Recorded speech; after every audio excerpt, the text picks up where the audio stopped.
Qu'est-ce que tu fais? Ça va? Fondianis, Oui. je suis ton père. Non. Bon, tout de suite l'intro.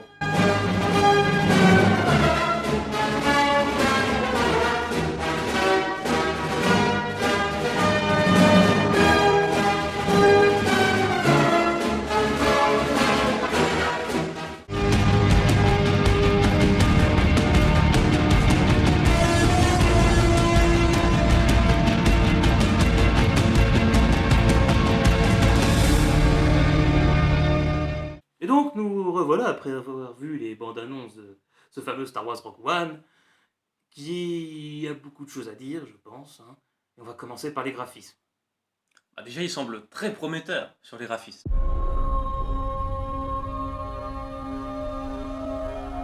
Ah oui. Donc, Gareth Edwards, qui est le réalisateur, Hmm. bon, il n'a pas beaucoup d'expérience, mais c'est son rêve donc de réaliser un Star Wars. Ouais, il a réalisé Godzilla et Monster. Bon, plus Godzilla est connu. Bah, il n'a pas beaucoup d'expérience, mais en tout cas, il a l'envie de faire bien. Donc, Pourquoi pas?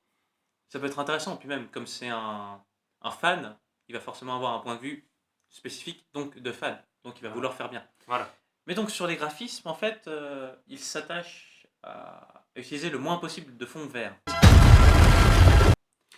Pour renforcer le réalisme du film, et on verra ça plus tard, c'est important, parce que l'objectif du film, c'est de nous faire connaître un peu plus l'univers. Et donc c'est très important. Donc par exemple, on a vu dans les sortes de bandes annonces là qu'il y avait par exemple des explosions qui étaient faites réellement, qui n'étaient pas faites. Mais il tourne dans un post. comme il tourne sur des paysages réels Mm. et que les explosions sont réelles, Mm. que par exemple le vent est réel, ben, déjà ça augmente du réalisme et en plus ça permet au spectateur d'être dans le film. Mm. De, bon, en augmentant le réalisme, on augmente donc le plaisir aussi du spectateur dans un sens. Et vraiment, s'attacher au fond vert, c'est très impressionnant, surtout à une époque actuelle où tout peut être fait par l'informatique. Mm. Ça montre aussi un désir, je pense, de rentrer dans le film et dans l'univers. Ouais, voilà. Et bah, d'ailleurs, dans les bandes annonces, ce qu'on peut dire, c'est que le rendu est plutôt pas mal, et même plutôt excellent de ce que j'ai vu pour l'instant. Je veux dire, c'est super beau. Ah oui. Et ça sera sûrement un des points forts du film. Maintenant, il faut qu'on parle de l'histoire. En gros, donc Rogue One, c'est la mission qui va permettre de voler les plans L'étoile noire. l'Étoile Noire. Donc ça se situe en gros juste avant le 4. C'est que vous pourriez très bien vous regarder ce film et ensuite vous enchaîner le 4 et ça s'enchaînerait à peu près pareil. Enfin, très bien, je pense. Donc oui, au niveau de l'histoire. Donc comme on le disait, le réalisme est très important. Mm. En fait, on va pas voir beaucoup de force, je pense. Non, ça c'est presque sûr. Puisque, en fait, le seul Jedi qu'on voit, c'est Dark Vador. Et je pense que comme pour le 7, on va avoir un Jedi, donc ce fut Luke dans le 7, Mm. euh, dans la bande-annonce. Mais on verra sans doute Dark Vador qu'à la fin. Genre, l'homme impressionnant, badass qui vient, qui en tue 3-4, mais c'est trop tard. Enfin, Dark Vador, Seigneur Sith, pas Jedi. Hein. Seigneur Sith. Parce qu'au moment où il est Dark Vador. Ancien Jedi, Seigneur Sith. Voilà. Et, non, mais c'était simplement l'idée qu'on évoquait. Oui. Mais non, parce que Jean, donc l'héroïne, Ouais. semble être une personne tout à fait normale. Et le film, je pense, va s'orienter vers des combats qui sont tout à fait normaux. On saisira la première occasion. Et donc vers plus un film d'action dans un univers de science-fiction Mm.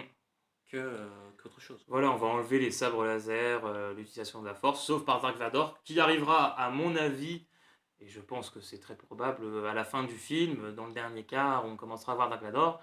Si on le voit vraiment beaucoup, hein, ça peut très bien faire comme Luke hein, dans le 7. On le voit très peu, on a 2-3 plans. Parce que je ne le vois pas arriver avant. Au vu des bandes annonces, ça serait pas très logique. Je pense qu'on va le voir au moment où ils vont voler les plans, juste après. Je pense qu'il y aura 2-3 scènes juste après. Et c'est à ce moment-là qu'on risque de voir Dark Vador et ça va faire du bien. Parce que Dark Vador, c'est quand même le meilleur méchant du cinéma. Bah, ça fait surtout plaisir aux puristes. Mais ça va faire extrêmement plaisir de revoir Dark Vador, mais ce qui est important, je pense aussi, c'est de mettre en avant euh, surtout le côté vraiment action du film qui va se passer, parce qu'en fait, le groupe, c'est des humains, Mhm. enfin, globalement, Des rebelles, des quoi. rebelles qui vont s'opposer par des escarmouches à l'Empire, voler des plans. Et en fait, si il y avait Dark Vador face à eux, ça serait pas équitable. Non, ce serait pas Et équitable. justement, ça va être plus que sur le terme de puissance, tout ça, Mm. comme on le voit dans le conflit Jedi contre les Sith. Là, ça va plus être stratégique et Ouais, ça va être plus au côté découverte de l'univers, un peu comme tous les autres spin-offs, hein, que je suppose en tout cas.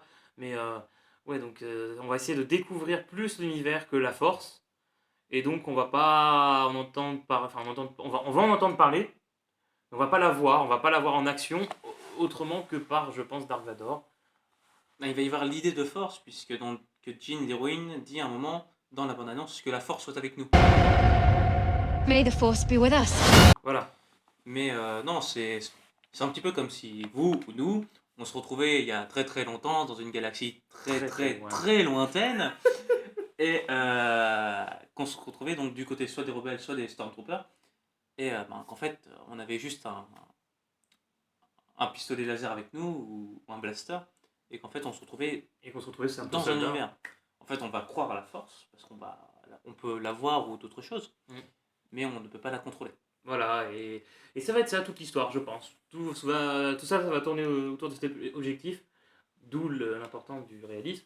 Cet objectif de faire découvrir aux spectateurs l'univers en images, qu'on puisse le voir, qu'on puisse l'apprécier, pour mieux apprécier la suite des Star Wars. Parce qu'au final, si tu connais mieux l'univers, tu peux faire plus de choses derrière pour les autres Star Wars. Et là, on peut aller sur des choses très intéressantes, hein.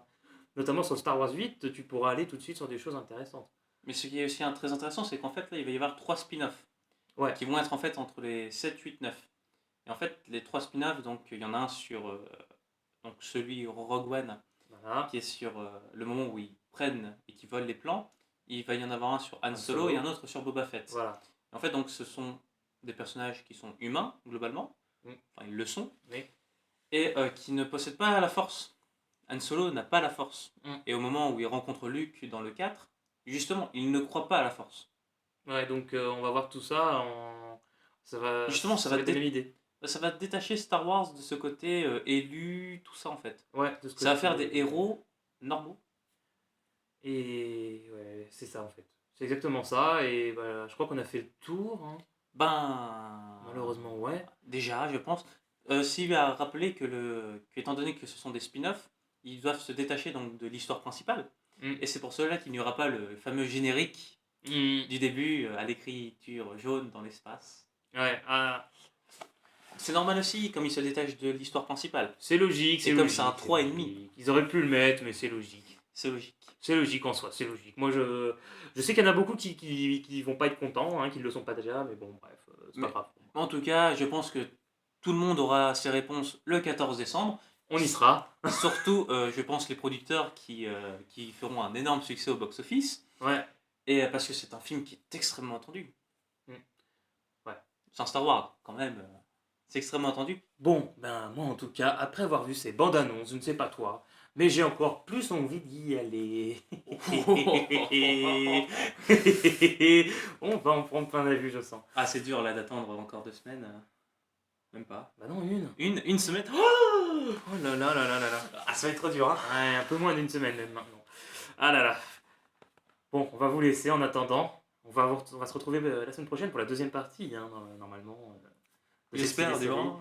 Pour Star Wars, on est obligé de faire une ciné-série en 2 parties quand même. Hein. C'est quand même Star Wars. Hein. Ah, oh là, oh, on va pas déconner. Hein. Bon, on vous laisse vous abonner à la chaîne, à nous suivre sur les réseaux sociaux, hein, donc Facebook, Twitter, et également à lâcher des commentaires ou des likes si vous avez aimé la vidéo, afin d'avoir un retour vis-à-vis de celle-ci. Et voilà, et puis moi je vous dis à la semaine prochaine, restez connectés.